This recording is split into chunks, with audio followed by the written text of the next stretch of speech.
Tracks on target. Great.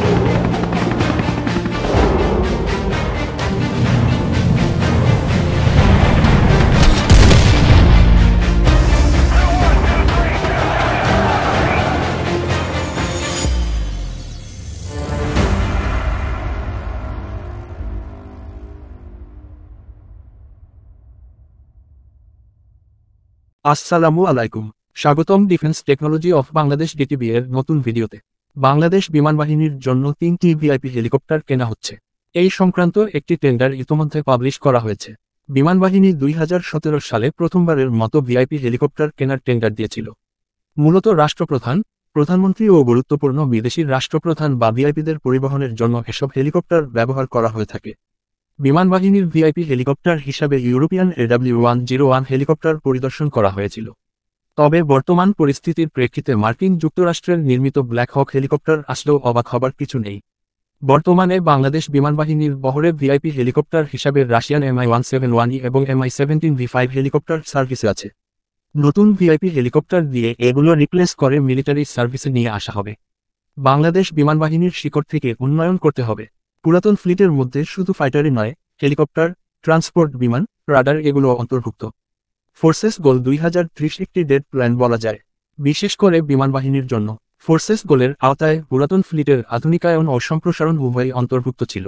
তবে কোনো বাহিনী এই ফোর্সেস গোলের আওতায় আশানুরূপ সক্ষমতা অর্জন করতে পারেনি। বাংলাদেশের 3 বাহিনীর মধ্যে বিমান বাহিনীর অবস্থা শোচনীয়।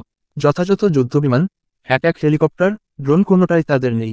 দুর্বল ট্যাকটিক্স, পুরাতন যুদ্ধকৌশল, ব্যাকডেটেড এরিয়াল ওয়ারফেয়ার পলিসি নিয়ে আধুনিক যুদ্ধে কিছুই করতে পারবে না এই বিমান বাহিনী। এখন আধুনিকায়ন শুরু করার জন্য শুরুতেই যুদ্ধবিমান সংগ্রহের দিকে মনোনিবেশ করতে হবে। চীনের নির্মিত জে-10C বিমান কেনা অনেকটাই ফাইনাল, তবে এর সংখ্যা ক্রমান্বয়ে বাড়াতে হবে। আমাদের বিভিআর মিসাইল ফায়ার করতে সক্ষম এমন ফাইটার মাত্র 6টি। এখন বিভিআরের যুগ, তাই বিভিআর মিসাইল বহনকারী বিমানের সংখ্যা বৃদ্ধি করতে হবে। জে-10C বিমানের পাশাপাশি ইউরোপিয়ান প্ল্যাটফর্মের দিকেও মনোনিবেশ করা প্রয়োজন। সেই হিসাবে 10 থেকে 12টি ইউরোফাইটার টাইফুন বা রাফাল যুদ্ধবিমান কেনা যেতে পারে। হেলিকপ্টার ফ্লিটের জন্য তুরস্ক থেকে 129 অ্যাটাক বা আমেরিকান অ্যাপাচি হেলিকপ্টার কেনা যেতে পারে। বিমান বাহিনীর পুরাতন বেল 212 হেলিকপ্টারগুলো রিপ্লেস করা জরুরি। প্রায় 50 বছর সার্ভিস দিচ্ছে এই হেলিকপ্টারগুলো। এসব হেলিকপ্টারের রিপ্লেসমেন্ট হিসাবে মার্কিন EDA থেকে সেকেন্ড হ্যান্ড ব্ল্যাক হক হেলিকপ্টার কেনা যেতে পারে। বিমান বাহিনীর ট্রান্সপোর্ট এয়ারক্রাফট ফ্লিটের মধ্যে সবচেয়ে পুরনো বিমান হল C-130B এবং আন্টোনভ AN-32।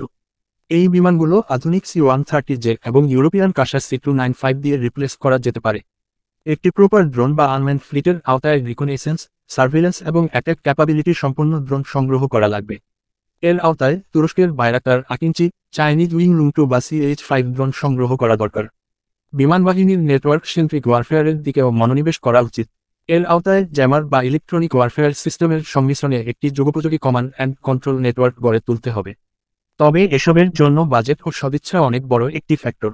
বিমান বাহিনীর আধুনিকায়নে কোনো সরকারেরই তেমন সদিচ্ছা ছিল না। একটি শক্তিশালী বিমান বাহিনী ছাড়া কখনোই দেশের স্বাধীনতা ও সার্বভৌমত্ব রক্ষা করা সম্ভব নয়। ধন্যবাদ সবাইকে। নতুন নতুন বিষয়ে আলোচনামূলক ভিডিও পেতে আমাদের সাথেই থাকুন।